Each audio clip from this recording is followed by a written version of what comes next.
So hello po mga kalangga, welcome back muli sa ating channel. Ito po muli si Roel of Malalag and ngayong araw na ito ay mag-update lang tayo dyan sa bahay ni Kuya Puto. So actually po ay nahinto yan ng mga siguro 3 days. No? At ngayon po mag-check lang tayo kung ano pong mga nagawa and ano pa yung mga kulang, no? Para din ma-update natin yung sponsors ng Rochelle Canada Squad para malaman nila kung ano pang kulang and makapagpadala pa sila, no, para mabili natin yung mga materials din po. And siguro tingin ko dito sa exterior exterior part is bintana na lang po, no, tapos yung pintuan doon overall okay na po, no. Sa loob na lang po i-check natin ngayon kung ano pong mga kulang.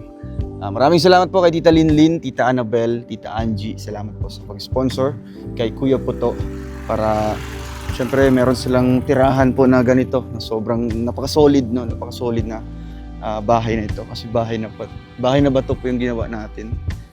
So ganda oh. Ganda po ng tawag dyan, pesto.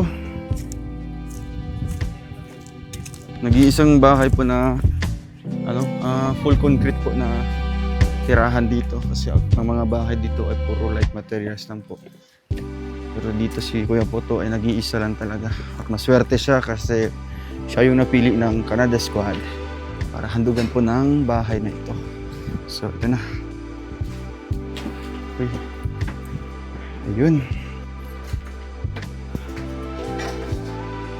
Tapos na pala dito. Tapos na yung finishing. Then, kusina. Dito yan? Sugod nagsilagkuhan, bintana. Wala pa man. Wala pa? Dito na ako naibilin nung schedule kikinig. Sige. So yung isang kwarto po. Ayan. Tapos na yung isang kwarto. Kulang natin dyan is yung kisame na lang. Tapos flooring. Ewan ko po kung nakapagpasukat na tayo ng ano. Siyang kultuto yata yung dito nagsama sa karpentero. Yung lababo. Kasi itatiles natin yan. Kaya ito yung style muna po. So yung CR, hindi pa siya natapos. Yan. Ito na lang CR. Sa yata, tapos na. Kasi ito maglalagay tayo ng dito, tiles. Tapos ito kailangan decorative. Oo. Pero in order ko yung kagaya sa Trosa House. Yung salamin na lang. And then dito sa kabila naman, konti na lang kulang. Itong part na lang. Itong part na to tapos sa kabila. So, lapit na po, no? Konti na lang po ito. At nag-uwi po muna yung karpintero natin. Pero naghanap tayo ng panibago para matuloy-tuloy po yung paggawa nito. And, syempre, ma-ribbon cutting natin kaagad once matapos po ito kasi mag-pintura. Mag-tiles pa tayo, kisamis. Yung marami pa pong kailangan dito. Tapos sa likod. So, 2 months na yata ito sa paggawa. Pero yun nga lang po ay dahil din sa pag wala tayo dito sa Bukidnon, pahirapan po sila sa pagbili po ng materialis kung kukulangin.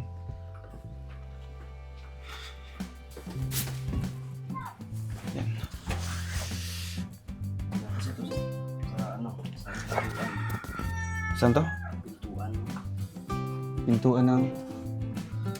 Ito.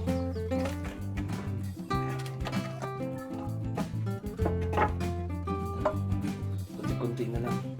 Kaya nga. Parang kailan lang, una natin silang nakilala. Sa may Abaka. Oo, si Kuya Puto, tapos Kuya Joshua, tapos yung iba pa, itong malapit na rin, si Kuya Jun. Kuya Jun. Sa may taas ng bato. Nakakatuwa kasi hanggang noon at hanggang ngayon hindi pa rin tayo, kumbaga, sinukuhan at nanatili pa rin naniniwala, titiwala ang ating mga sponsor para makapagbigay ng ganitong bagong pag-asa sa mga katulad po ng mga nabanggit natin kala Kuya Puto. Deserving talaga sila kamay ron. Alam mo, nakita na pa na nga dati, no? Hindi talaga Kuya Puto, pasok ka dito. yung dating Punta ka dito. tinitirhan nila kung gaano kalayo Tapos halos kinakain isang araw kamote, isang araw, buong araw na. Kaya, grabe na dito. Dito ka po. Huwag kang mahiya sa bahay mo. Imuhan yung balay ha. Gusto mo. Kumusta man po ang imong gibati karon na andito na malapit na matapos yung bahay niyo po. Sa inyo niya, sa imong mama ug imuha. Diba? Kayo po yung titira dito. So sa imong gibati nga nakita nimo ni ikaw lang po yung bukod tanging may bahay na bato, di ba? Hindi siya literal na bato ha, kundi simentado. Sa imong gibati man. Alipay ka. Kaning bahay. Kulbaan ka, kulbaan? Ang bira, nakailang vlog na tayo, Kuya Puto. Oo, relax lang ha, dito to sa labas. Para makalanghap ng sariwang hangin. Kagkailaw. Ano, magmanubo ka na lang. Ta-translate yan ni Kuya Victor. Anong message mo na lang sa mga, sa mga nitabang diri sa inyong balay? Unang manubo. O, manubuan na lang. Salamat ka.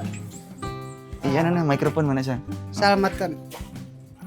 Bahay nin imo to. Kanami ang magwara na imo ni surprise kay pag to. Bahay. Dakan salamat kan tabang to kanan. Karos waran to. Waran na kato to. Imong kit bahay ing to sa into. Pobre kay manggod. Dakan salamat imong kay pag to. Bahay. Siminto pagyud.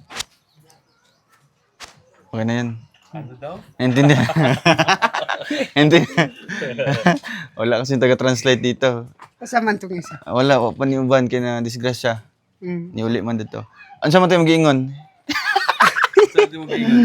In Tagalog, alam ng Tagalog. Asa nagpapasalamat ka lang. Pasalamat ka. Pasalamat ko nga na Kasi- nanagid. Kasi may bahay ka na. Wa ko na daw nga. Hindi mo inasahan na ikaw ang mabibigyan ng bahay dito. Di ba? Dili man siya parapol nga bunuton lang. Siyempre nakita mo din namo imong sitwasyon dito sa Abaka, di ba? Itong basa ka mo sa ulan. And then message ko lang sa imo ha. Lang pagbago ha. Okay lang magbago ka kasawa. O mag-asawa ka ron. Wala na. Pwede ka magbago. Okay na sa imo Hindi ha. na siguro Di na? balik ba? Kung balik Basta- na dawaton. Oo. Dawaton ba nimo? Kung balik unta. Umabalik. Pero hindi na umabalik. Siya Ayun na may- lang paggukod. Gibalik na ang kuan sa kanan, ang motor. Itong gibayad ni sa una. Wala. Nang daw wa man to na puslan kay nang daot. Anong binayad mo dun sa babae dati? Wa na to na. Kasi mang gibayad sa iya sa una kung katong nagminyo mo. Kabay ura ug Kabayo. kwarta. Gibalik ang kabayo si ma wala. Wala. Wala na. So, lang ilang pagbago, syempre always panatilihin mo yung kalinisan sa imong balay, ha? Dapat permanente limpyo. No, limpyo dapat pero ang balay kay nagaduaw-duaw mi diri sa inyo ha. O syempre i-enjoy lang ninyo, no? I-enjoy inyong pagtira diri sa inyong balay. Kay inyoha naman O ilang kaulaw nga ilang kaulaw sa pagpuyo diri kay mao naman jud inyo ha. O ano pa ba? Hingan natin ng message din sa bagat tambag si Kuya Victor. Pahiram sa siyang dito ka. Para matambagan Kuya Victor. Yan, ang advice ko lang sa imo Kuya Puto. Dapat permanente limpyo diriya. Okay. Pero may man may bisita diriya niya. Makitaan sa vlog na hugaw. Mag-uol lang kuhan. Mag-uol lang sponsor. Mo nang permanente gud siya limpyo. Kay ikaw mo raman sa imo puyo sa diyan na imo kauban nimo nanay. Intindi? Sabot? Sabat ka. Yun mga kalangga, mga karosyel, no? Sinabi ko lang kay Kuya Puto na dapat laging malinis. Kasi pangit naman kasi tingnan, no, na makikita sa Kauna-unahang pabahay dito tapos pinakaunang pabahay dito, konkreto, talagang talaga, solid simento talaga. At huwag kang magbago, no? Yung nakilala namin na Puto, maura gihapon, no? Maura na siya. Ayun, thank you. Nakasulod na ka doon sa iyong balay? Nakasulod na ka? Wala pa? No. Nindot na kayo. Imuhang balay, di ka musulod. Dapat mag-check-check ka dito. Anong mga kulang, anong mga natapos. Dire sa dalawa, asa man ka dire? Asa mga ka magkuhan? Diri ka. Si nanay mo dyan, sa kabila. Oo. Tapos yung CR, ano yung CR? Diri lang CR oh. So karon na mo yung CR ha. Kayo lang yata yung bahay na may CR dito. No, kamo lang balay nga na CR? Ang uban wala? Oo. So baka ang iba dito na magsi-CR. Dito mag-share sa sapa. Sa sapa. So karon di na ka mag-CR sa sapa, no? Kaya naman may sariling CR diri. Kapo ba kayo? Yung sementado ba kayo? Ang ano na Puso Negro, septic tank. Ay, di pa natapos. Di pa nagawa. Layo, no? Oo. Doon kasi banda. Kaya nga. Pwede ra karang gamit ko kaway kining kwan kining ilang ang giputol-putol ang kaway dito. Giputol-putol kay kinsa man ning kahoy diri? Ako kay giputol-putol nila. Kana kinsa man na Kwan para dito. sa balay. Ano pa mga kulang dito? Para asa man ang gamiton? Sa kwan daw kining sir. Ha? Imong sir. Sira? Ganun. Kulang pa ni siya 2x2. Kisame. Kisame. Oh. Dos por dos. Giputol-putol man nila. Asa mang sira diri padre? Nana may mga ay kuan sa portahan guro to. Nana si jam. Pintuan lang kulang. Asa may gamiton ng mga kahoy? Unsa may gamiton ng kahoy? 2-4 ang kagi. Asa man diha ron? Man diha. Hmm? Asa man diha nga kahoy? Kani? Yang damba. Ay damba nila. Kana. Kana. Putol man. 2-3. Dos tres. Hindi man gamit sila size kay. Dako man, dapat na kayo. Unsa may gamiton nimo? Kani?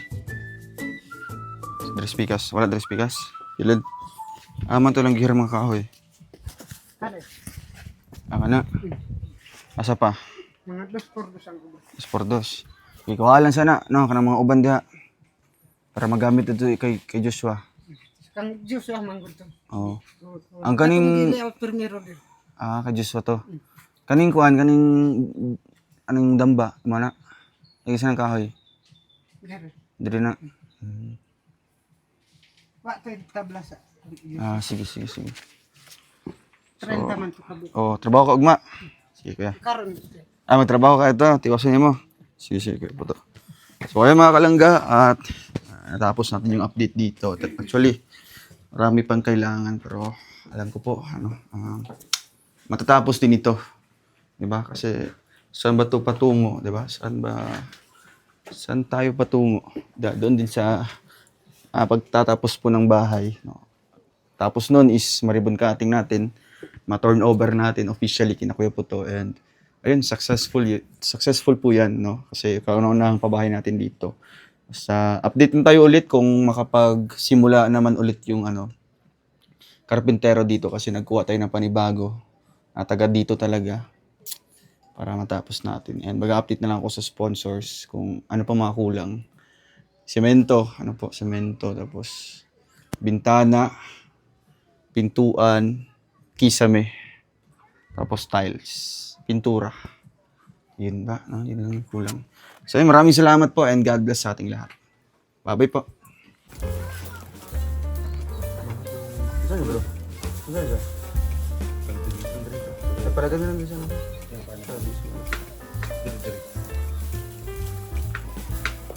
Kain po.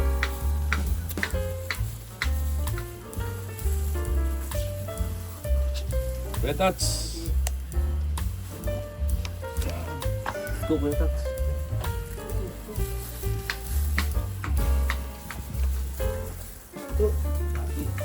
Sitaw. Kasi, ito. Sige.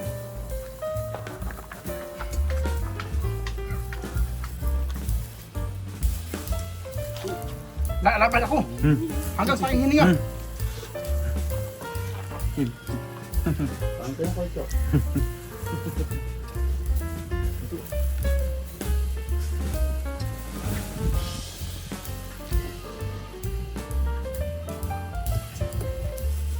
Kaya dadan dito ng pangalan.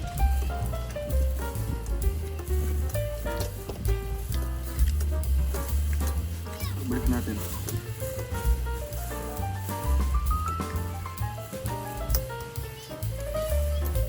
Tapos patingnan natin.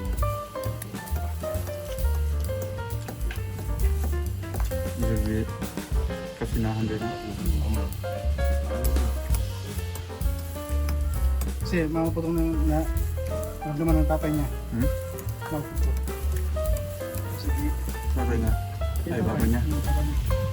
Papa Asia na. Papa ni Kenneth na. Kapag lulong kini. Grabe, di ba?